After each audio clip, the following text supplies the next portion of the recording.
I am outside of HOA management company's office for a condominium transaction that I'm working on.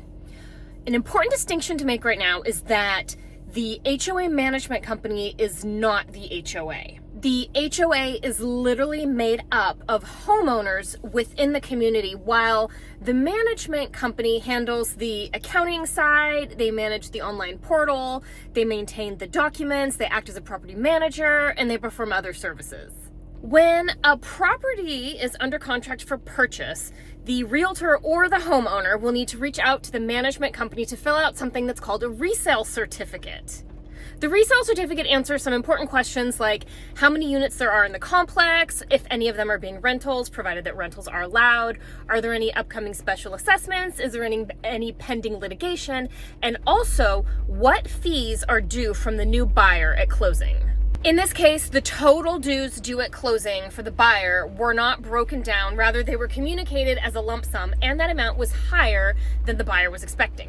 The buyer requested clarification on this issue, and this is the second time that I've been out here in person. Firstly, I tried to email, I did not get any response, so then I came in person, was given a different email address to reach out to, did that, no response there, so I came back out here again. Luckily this time, the person at the front got someone in the back who actually knew the answer to the question. So that lump sum for the fees that the buyer has to pay at closing, it is broken down actually as 2 months of dues, and then we have the amount towards a capital contribution, which is money will go into the reserves, and that is in the amount of 2 months dues at closing. So that is specifically what it is for. Getting into the weeds on this, the seller likely doesn't remember having to pay a one-time capital contribution when they bought the unit, therefore it wasn't necessarily, disclosed to the buyer.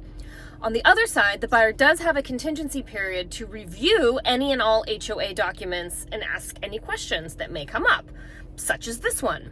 I have found that in the 36-page document of the CC&R's covenants, conditions, and restrictions, it does say that the first buyer has to pay the one-time capital contribution fee.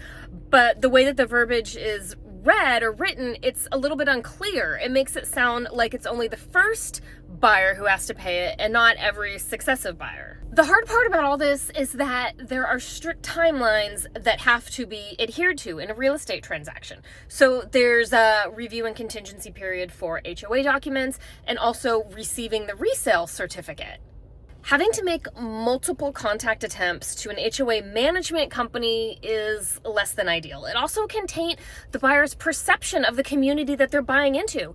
In this case, the HOA is lovely. I've met some of the members, but the impression of the management company is a little bit different.